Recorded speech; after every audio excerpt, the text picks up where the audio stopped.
Bismillahirrahmanirrahim. Assalamualaikum warahmatullahi wabarakatuh. Assalamualaikum warahmatullahi wabarakatuh. Kok lemes ini Bapak Ibu? Selamat pagi, salam sejahtera bagi kita semua. Mohon maaf saya mengganggu waktu Bapak Ibu semua ya. Gimana kabarnya Bapak Ibu? Hari ini sehat? Alhamdulillah. Semoga yang kurang sehat, kurang enak badan nanti pulang dari dokter dapat obat, nyampe di rumah sehat, bisa kembali aktivitas seperti sedia kala. Amin ya rabbal alamin. Kita istirahat. Mohon maaf saya mengganggu waktu panjenengan semua. Perkenalkan, saya Siska dari Promosi Kesehatan Rumah Sakit RSUD Merah Putih. Hari ini ingin memberikan informasi kesehatan di mana tanggal 14 November kemarin itu hari Jumat bertepatan dengan Hari Diabetes Sedunia. Mungkin sudah tidak asing ya diabetes. Bapak Ibu sudah mengetahui semua diabetes itu apa Pak? Ada yang tahu nggak? Penyakit apa? Nama Bu? Ada yang tahu diabetes penyakit apa Ibu? Nggak ada yang tahu nih Dok. Apa Mbak? Penyakit gula ya? Ya, meningkatkan gula dalam darah. Itu nanti mungkin bisa dijelaskan sama narasumber kita. Ya, sedikit info saja bahwa diabetes itu di Indonesia meningkat semakin tahun semakin meningkat, di mana kasusnya itu 20 sampai 20,4 juta per tahunnya, dan itu dialami oleh orang dewasa, di mana 1 dari 10 orang dewasa itu hidup dengan diabetes mellitus atau gula ya, yang bahasa awamnya kita tahunya penyakit gula. Mungkin di sini ada Bapak Ibu yang mau berobat diabetes? Ada? Oh ada Ibu. Iya, dengan dokter? Dokter Priyo? Oh gitu. Oh ya. Oke, dan pada tema Hari Diabetes Sedunia kali ini adalah diabetes di semua tahapan kehidupan. Ya, kita tahu ya bahwa diabetes itu mempengaruhi orang di semua tahap kehidupan, mulai dari masa kanak-kanak, kemudian usia reproduktif, kemudian reproduksi, produktif, hingga masa tua juga bisa mempengaruhi dari itu semua. Dan kita tahu bahwa diabetes mellitus ini sering disebut sebagai silent killer. Silent killer adalah penyakit pembunuh senyap. Jadi diam-diam mematikan ya Bapak Ibu. Tapi kabar baiknya adalah penyakit ini bisa dicegah dan dikelola dengan cara pola hidup sehat dan juga deteksi dini. Maka dari itu kita ingin mengetahui ini diabetes itu apa? Ya, kemudian ada berapa jenis diabetes, tanda gejala, pencegahan, pengobatan hingga komplikasi yang terjadi apabila penyakit diabetes tidak ditangani dengan baik. Langsung saja sudah bersama dengan kita semua narasumber kita, Dr. Dandi Firmansyah SPPD, dokter spesialis penyakit dalam RSUD Merah Putih. Mohon atensinya ya Bapak Ibu untuk bisa menyimak penjelasan kali ini. Terima kasih, monggo Dokter. Assalamualaikum warahmatullahi wabarakatuh. Alhamdulillahilladzi hadana li hada wa ma kunna linahtadiya laula an hadanallah. Laqad ja'at rasulu rabbina bil haqq wa nu'tikumul jannata uristumuha bil kuntum ta'malun. Asyhadu an la ilaha illallah wa asyhadu anna Muhammadar Rasulullah sallallahu alaihi wasallam wa ala alihi wa ashabihi amma ba'du. Malah kados pengajian sih Bapak Ibu. Nun sewu, sebelumnya saya Dr. Dandi Firmansyah, dokter spesialis penyakit dalam RSUD Merah Putih. Kebetulan sambil Bapak Ibu menunggu antrian poli, saya akan menyampaikan tentang diabetes mellitus. Diabetes mellitus itu tentunya Bapak Ibu sedanten mangertos penyakit tentang gula, penyakit gula yang sering mengenai kita semua. Nah, kenapa kok bisa orang itu terkena gula dan lain sebagainya, nanti akan kita bahas. Jadi penyakit gula niku terjadi karena seseorang itu tidak bisa menghasilkan insulin. Jadi yang mengontrol gula darah menika Bapak Ibu itu adalah insulin yang dihasilkan oleh pankreas di dalam tubuh.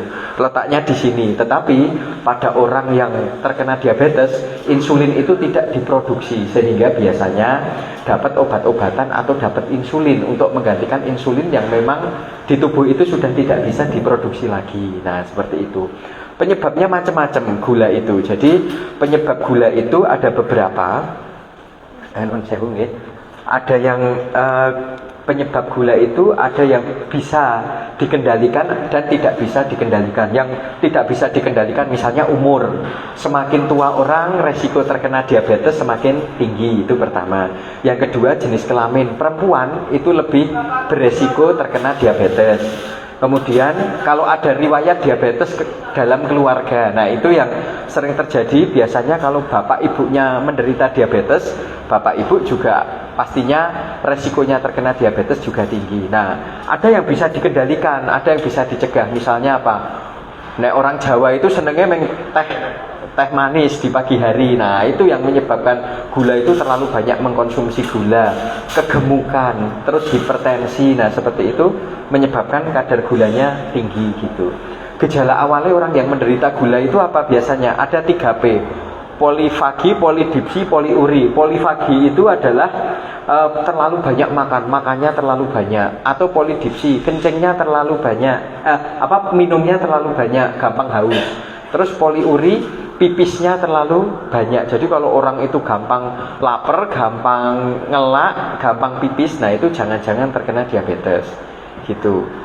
Nah, gejala-gejala yang lain kalau sudah terkena diabetes biasanya kesemutan, griming-griming, kadang kram di kaki, terus gampang terkena luka, kulit kering, gampang sebah di perut, terus ini juga pandangan kabur, luka tidak sembuh-sembuh, penurunan berat badan. Nah, biasanya pada orang-orang yang gula itu seperti itu. Efek jangka panjang maupun jangka pendeknya itu macam-macam. Kalau orang gula itu kalau belum 5 tahun biasanya keluhan utamanya itu cuman kesemutan. Tapi kalau sudah 5 tahun bisa meremen-remen, luka di kaki, kemudian penyakit jantung, penyakit stroke, dan lain sebagainya. Jadi gula itu meskipun kadang hanya angka-angka, tapi resikonya tinggi karena bisa menyumbat pembuluh darah. Nah, nyumbat pembuluh darah di jantung itu bisa bikin terkena serangan jantung. Kalau menyumbat darah di otak bisa terkena stroke. Nah, gula seperti itu. Cara mengendalikannya gimana? Itu dengan satu, misalnya kayak Bapak Ibu sekarang aktif pengobatan. Jadi memang kadang kita itu disuruh ke rumah sakit ya males ngantri, males berobat, males minum obat. Lihat obat saja sudah enak mungkin karena obatnya udah banyak. Efek samping obat juga kadang bikin mual seperti itu. Tapi ya salah satu supaya kita bisa menghindari komplikasi diabetes adalah dengan berobat rutin. Kemudian pola makan yang baik. Jadi pola makan yang baik itu ingat 3J jenisnya. Dahar itu jenisnya harus bervariasi. Lebih banyak sayur buah seperti itu. Kurangi gula misalnya. Kemudian jumlahnya. Ketika kita makan dengan jumlah yang terlalu banyak, resiko gulanya juga tinggi. Kemudian jadwalnya. Jadi makan harus teratur 3 kali sehari. Jangan terlalu banyak. Tapi kalau terlalu sedikit terutama pada tiang sepuh itu juga kurang baik. Kemudian hidup lebih aktif. Nanti Bapak Ibu yang menderita diabetes atau penyakit kronis lainnya seperti hipertensi, paling tidak olahraga itu rutin ya. Jadi jalan kaki aja 15 menit pagi hari atau sore hari, atau mungkin bersepeda yang hobinya sepeda, atau ya istilahnya banyak kegiatan di rumah. Kadang nyapu-nyapu itu juga bisa dianggap olahraga dengan syarat hatinya happy, pegalinya seneng. Jadi kalau nyapu menggersulo, wow regetane oke. Nah, itu tidak dianggap olahraga. Tapi kalau misalnya nyapu tapi dengan hati yang senang, itu bisa dianggap sebagai olahraga. Kemudian minum obat sesuai anjuran dokter. Jadi obat-obatan yang diberikan tentunya dengan pertimbangan. Jangan kita itu minum obat-obatan sembarangan, karena efek sampingnya kan obat-obat ini juga banyak. Kemudian periksa kadar gula darah secara teratur, dan bagi yang punya penyakit gula diharapkan untuk selalu menjaga kaki. Nah, banyak pasien-pasien saya di sini juga kalau misalnya kena gula itu kakinya gampang luka. Nah, itu kalau sudah orang gula sakit kakinya atau luka kakinya, sembuhnya susah. Nah, itu yang harus kita perhatikan. Periksa mata secara teratur juga penting pada orang gula. Nah, ini yang paling penting ini. Mitos atau fakta. Mitos itu sesuatu yang nggak benar, fakta itu sesuatu yang benar. Ada yang beranggapan diabetes itu tidak dapat ditularkan. Nah, sebenarnya diabetes itu bukan penyakit menular, tetapi kalau orang tua kita punya penyakit diabetes bisa menurunkan ke anaknya, memang resikonya lebih tinggi gitu. Jadi orang diabetes itu tidak menular. Yang kedua, mengkonsumsi obat diabetes itu bisa bikin ginjal rusak. Nah, ini pertanyaan yang paling sering. Kalau minum obat diabetes, ginjalnya rusak enggak? Tetap rusak, tapi dalam jangka waktu yang lama. Misalnya begini, Bapak Ibu punya diabetes, tidak minum obat, itu rusaknya ginjal itu cuma dalam waktu 5 atau 10 tahun ginjal sudah rusak. Kalau minum obat-obatan diabetes, itu rusak enggak? Tetap berpengaruh ke ginjal, tetapi dalam jangka waktu yang lebih lama. Misalnya 30 tahun, 40 tahun, ginjal itu baru bermasalah. Jadi minum atau tidak, itu sama-sama ginjal itu tetap terdampak.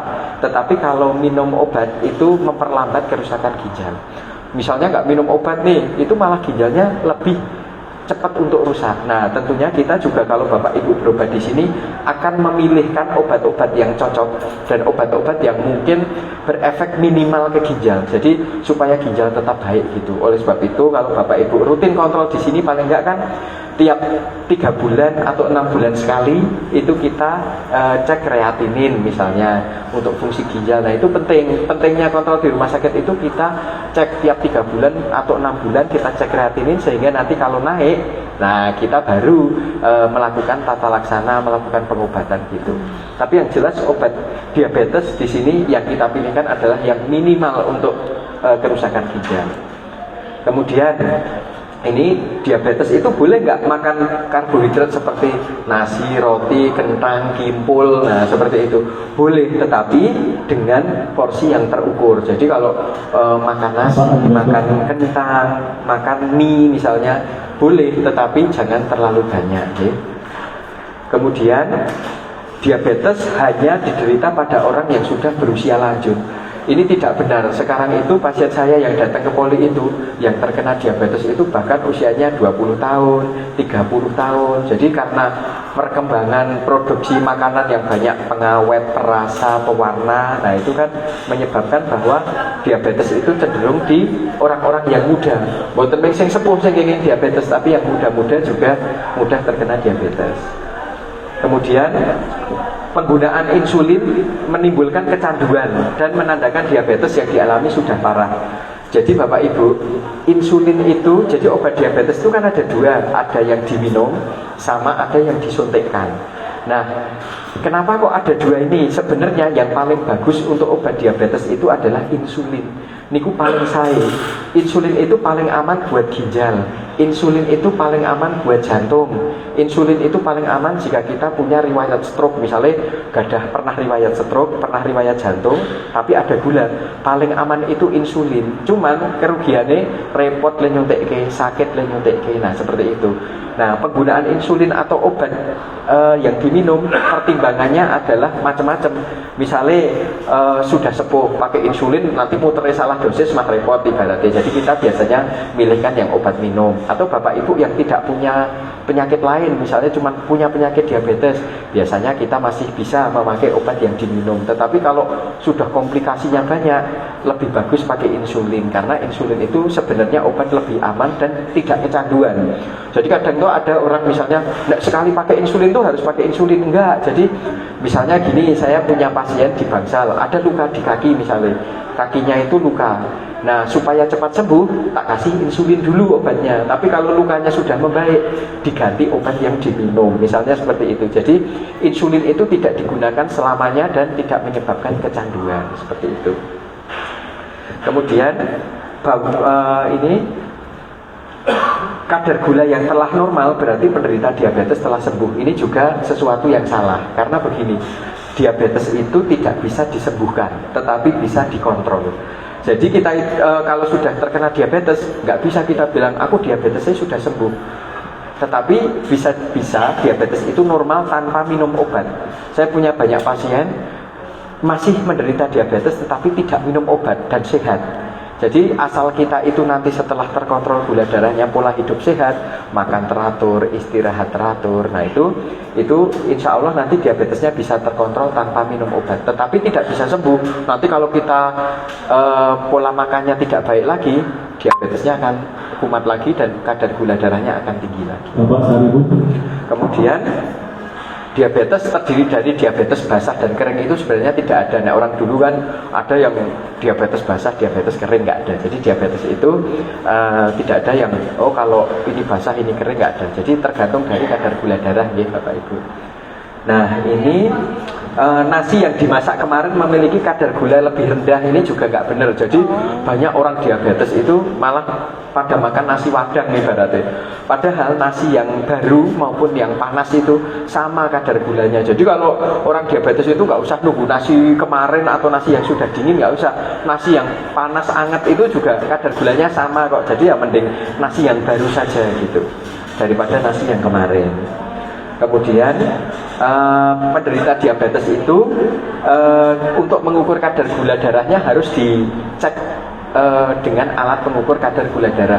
Jangan terus perasaanku nek ngene dhuwur, perasaanku kalau aku tuh lagi misalnya pegel-pegel niku berarti gak dhuwur niki. Nah, itu nggak boleh karena satu-satunya cara untuk mengukur kadar gula darah adalah dengan alat untuk mengukur kadar gula darah. Meskipun ya kita mboten maido, kadang beberapa orang karena sudah menderita diabetes lama kadang punya alarm sendiri.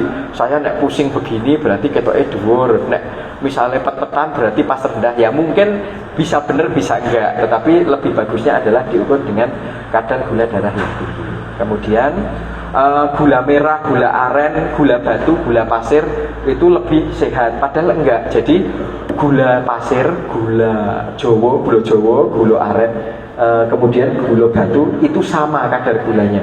Jadi kalau Bapak Ibu itu misalnya mengganti gulanya dari gula pasir ke gula Jawa itu sama, jadi sama-sama gulanya tinggi, jadi harus tetap dikurangi.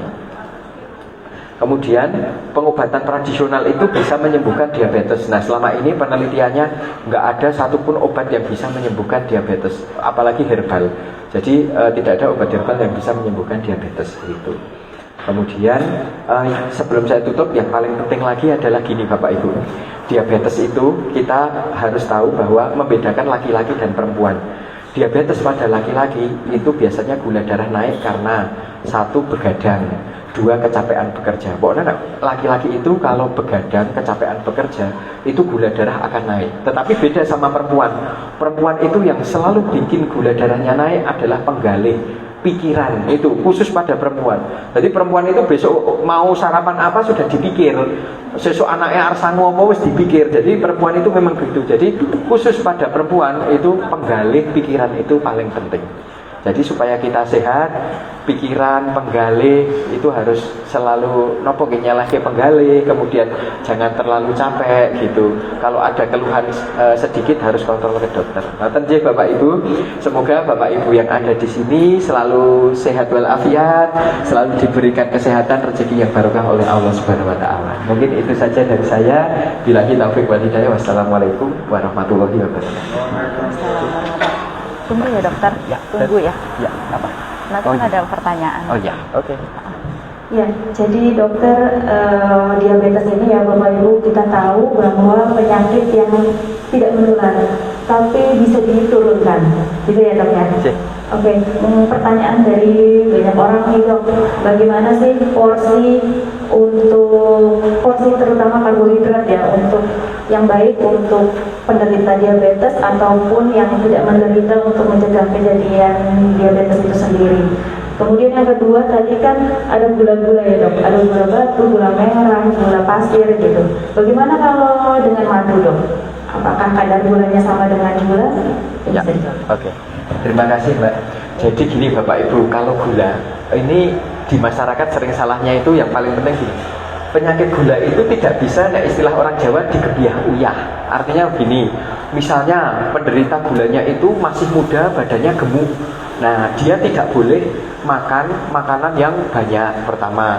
Terus pantangannya macam-macam. Kalau pasien gulanya itu muda, gemuk, pantangannya macam-macam. Tujuannya adalah menormalkan kadar gula dan membuat orang itu tidak terlalu gemuk. Tetapi beda ceritanya ketika yang menderita gula itu orang yang sudah sepuh, badannya kurus. Orang sudah sepuh, badannya kurus, disuruh mantang ini, mantang itu juga nanti malah tambah sakit. Sakitnya bukan karena gula, tapi karena kurang gizi. Nah, jadi kita juga harus bijaksana supaya tidak terus gebiah, oh ya, enggak gula nggak boleh ini, enggak gula itu nggak boleh ini. Jadi tiap orang itu mempunyai terapi sendiri-sendiri dan cara makan sendiri-sendiri. Jadi misalnya bapak ibu ini punya bapak misalnya sudah sepuh seperti bapak misalnya, kok kena gula, terus nggak boleh makan ini, nggak boleh makan roti, nggak boleh makan nasi, tambah sakit karena makin kurus. Tapi kalau misalnya yang kena gula itu bapak misalnya yang agak gemuk, nah itu juga memang lebih harus mengurangi kadar gulanya, mengurangi nasinya gitu. Nah, standarnya kalau kita itu pengen yang bagus, standar pada orang umumnya ya, sebenarnya pada orang gula itu dari WHO ada gini. Jadi nasi itu sekepel bagusnya. Kalau orang gula itu nasinya sekepel. Kemudian untuk lauknya itu, kalau untuk yang berhubungan dengan lemak kayak gitu, biasanya ming sak jempol aja. Jadi misalnya ada daging misalnya sejempol aja segini. Jadi jangan terlalu banyak gitu. Kemudian untuk lauk yang lain cuma sak telapak tangan ini, setelapak ini. Nah, jadi segitu untuk porsinya. Jadi nasi itu cuma satu genggaman tangan ini aja. Jangan terlalu banyak, jangan nambah. Itu kalau untuk orang umum. Tapi kalau kita kan nggak bisa gebiah uyah ya. Kalau individunya gemuk, ya itu harus lebih kecil lagi porsinya. Kalau yang kurus kita naikkan nggak apa-apa, nggak usah takut, karena tujuan pengobatan gula itu sebenarnya tidak hanya menurunkan gula, tapi untuk menyeimbangkan berat badan. Jadi jangan sampai orang gula itu kegemukan, tapi jangan sampai juga orang gula itu terlalu kurus gitu. Nah, untuk madu itu sebenarnya bagus, tetapi madu itu juga mengandung gula, kalori. Jadi 1 sendok madu itu sama dengan 50 kilokalori. Oleh sebab itu pakai madu juga bagus, tetapi jangan terlalu banyak untuk pemanisnya. Karena kalau madu terlalu banyak, itu juga kadar gulanya juga akan tinggi. Sedangkan untuk buah-buahan, contohnya orang gula itu kan pengen buah-buahan. Nah, sebenarnya buah, kalau yang gula itu kan isinya glukosa. Tapi kalau buah-buah itu kebanyakan fruktosa. Jadi beda gulanya. Buah-buahan boleh, tetapi tetap dalam jumlah yang terbatas. Jangan terlalu banyak. Nah, kadang yang sering banyak pasien tanya ke poli saya itu adalah, nek pisang gimana? Orang gula makan pisang, tidak masalah. Yang penting ginjalnya baik. Pisang itu memang mengandung banyak kalium. Pada pasien-pasien yang bermasalah di ginjal nggak boleh. Tapi kalau pasien gula tetapi ginjalnya bagus, makan pisang masih boleh. Gitu. Kalau takaran gulanya dok, misalnya 1 hari berapa sendok teh atau sendok makan? Nah, kalau patokannya biar nggak pusing tuh, kalau misalnya orang kena gula itu boleh minum manis tapi pagi hari aja dan jangan terlalu banyak gitu. Jadi misalnya gula boleh nggak boleh, tapi ya cuman pagi aja yo, ibaratnya tombol kangen lah. Orang Jawa itu kalau nggak minum manis, wah pusing. Kalau disuruh minum air putih yang banyak kembung. Nah itu, jadi orang Jawa itu biasanya begitu. Jadi ya tetap boleh minum gula tapi dalam jumlah yang sedikit. Oh iya, kelihatan. Gitu. Ada yang tanya nggak? Oke, ya. Baik, begitu ya Bapak Ibu. Mungkin ada yang ingin ditanyakan, monggo boleh.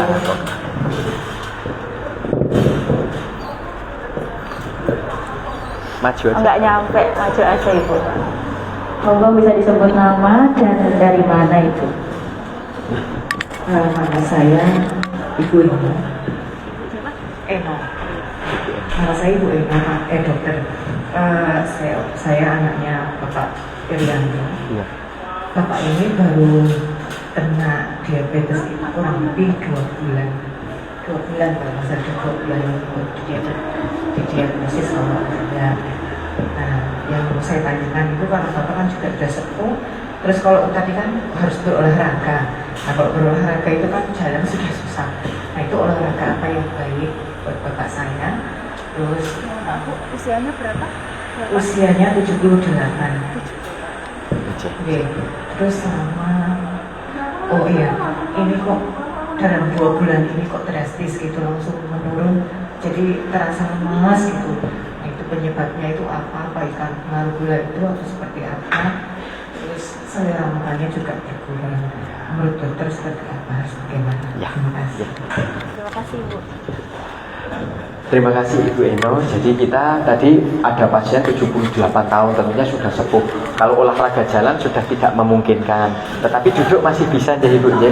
Jadi gini, ketika kita itu masih bisa duduk, maka olahraga maksimal kan olahraga yang sambil duduk. Nopo niku olahraga peregangan, misalnya peregangan kepala, peregangan tangan gitu. Kemudian kadang hal simpel aja, misalnya gini, senam kaki diabetes. Jadi ibu misalnya punya koran di rumah, ditaruh lantai, terus kakinya bapak itu suruh ngeremes koran pakai kaki. Nah itu sudah termasuk olahraga untuk mencegah bahwa saraf-saraf di kaki itu terpengaruh gulanya itu. Jadi biar ada gerakan dari saraf-saraf di kaki gitu aja. Misalnya ada koran diremes-remes gitu. Terus tangan itu misalnya untuk peregangan seperti itu. Kalau tidur misalnya banyak tidur di tempat tidur gitu, itu juga miring kanan, miring kiri gitu. Jangan terlalu banyak tidur gitu. Jadi olahraga yang bisa dilakukan itu. Karena kita jangan memaksakan misalnya harus jalan, harus apa, karena usia 78 tahun resiko juga untuk jatuh dan lain sebagainya gitu. Nah, kemudian terkait dengan penurunan berat badan pada diabetes yang baru terdiagnosis umur sepuh gitu, penyebabnya macam-macam. Satu, karena faktor usia jelas. Karena faktor usia itu untuk membentuk tubuh itu memang sudah berkurang. Yang kedua, biasanya makannya kurang. Jadi makannya kurang itu penyebabnya ada beberapa. Satu, karena memang tidak berselera. Dua, memang karena takut gulanya tinggi. Nah itu.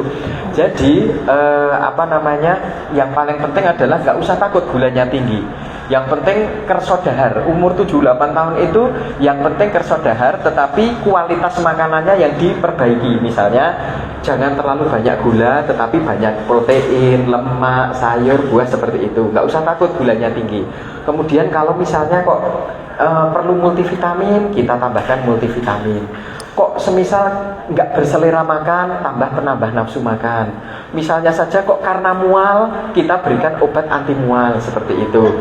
Nah kemudian yang ketiga, kenapa berat badan nggak naik? Mungkin obat-obatnya tidak pas. Jadi begini Bapak Ibu, ada obat, mungkin Bapak Ibu yang menderita gula ini ada obat yang bikin kurus, ada obat yang bikin gemuk. Jadi kenapa biasanya kita ke dokter itu karena dokter akan menyesuaikan obat mana yang cocok. Kalau untuk Bapak, misalnya Bapak Ibu sering mendengar kalau di puskesmas itu metformin. Nah itu metformin itu obat gula yang sebenarnya punya efek lain, yaitu bikin kurus tapi bikin agak mual gitu. Kalau glimepirid itu biasanya bikin gemuk, agak bikin gemuk, tetapi kadang bisa bikin ngedrop gitu. Nah pada usia yang lansia sebenarnya itu lebih bagus adalah obat-obatan yang membuat gemuk. Misalnya kayak glimepirid, misalnya kayak pioglitazone seperti itu. Dan bahkan kalau Bu Eno, kalau Bapak itu ada pendampingnya, obat paling aman dan paling bagus adalah insulin. Insulin itu memang repot nyuntiknya, tetapi punya efek buat badan seger, badan gemuk seperti itu. Tetapi kalau misalnya di rumah kok sendiri, untuk orang tua tidak disarankan insulin. Nanti muternya kelebihan, pas nyuntik malah ngedrop seperti itu. Jadi kita mempertimbangkan banyak hal. Nek saran saya misalnya, ibu kok bisa mendampingi bapak misalnya nyuntik sehari sekali. Ada insulin itu sekarang yang nyuntiknya sehari sekali gitu.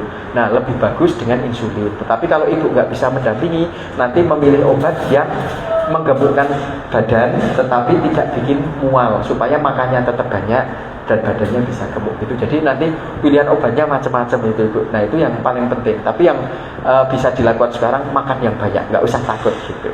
Gitu ya ibu ya. Gitu, ya. Semoga terjawab ya Ibu, karena namanya obat itu kan kadang ada plus minusnya ya, Ya, kelebihan dan kekurangannya. Nanti bisa dikonsultasikan lagi dengan dokternya. Mungkin ada yang lain? Satu lagi? Nggak ada? Oke, sebagai apresiasi dari RSUD Merah Putih, kami sudah menyiapkan souvenir. Jangan dilihat dari harganya, tapi bukti kami sebagai edukasi kepada masyarakat. Untuk Ibu bisa berkenan untuk maju menerima souvenir dari RSUD Merah Putih. Di foto yang baik. Ya. G, semoga sehat Bapak ya. Foto bersama dulu, Ibu.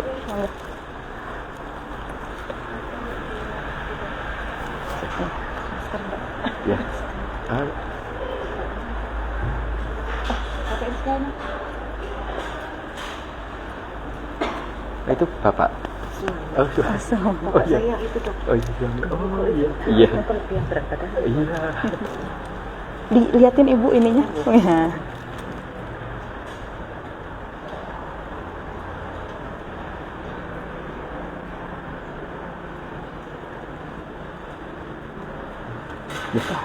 Cici, Terima kasih ibu.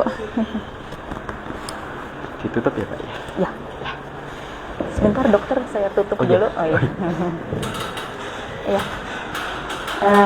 Hal yang penting yang perlu saya tekankan kepada Bapak Ibu semua adalah diabetes itu bukan akhir dari segalanya ya Bapak Ibu. Dengan menerapkan pola hidup yang sehat, kemudian kontrol rutin dan juga dukungan dari keluarga, itu bisa membuat pasien penderita diabetes itu bisa hidup aktif, bahagia dan juga panjang umur, amin. Dan ketahanan kesehatan merupakan investasi ya. Jadi mari kita mulai dari sekarang, terapkan pola hidup sehat, olahraga teratur, dan juga makan makanan yang bergizi seimbang. Oke, itu saja dari kami. Mohon maaf apabila ada yang kurang berkenan. Terima kasih banyak dokter atas informasi edukasi kesehatan untuk hari ini. Semoga kita bisa bertemu kembali di kegiatan selanjutnya dalam keadaan sehat walafiat. Mohon maaf apabila banyak yang kurang berkenan. Selamat pagi, siang, dan wassalamualaikum warahmatullahi wabarakatuh. Terima kasih.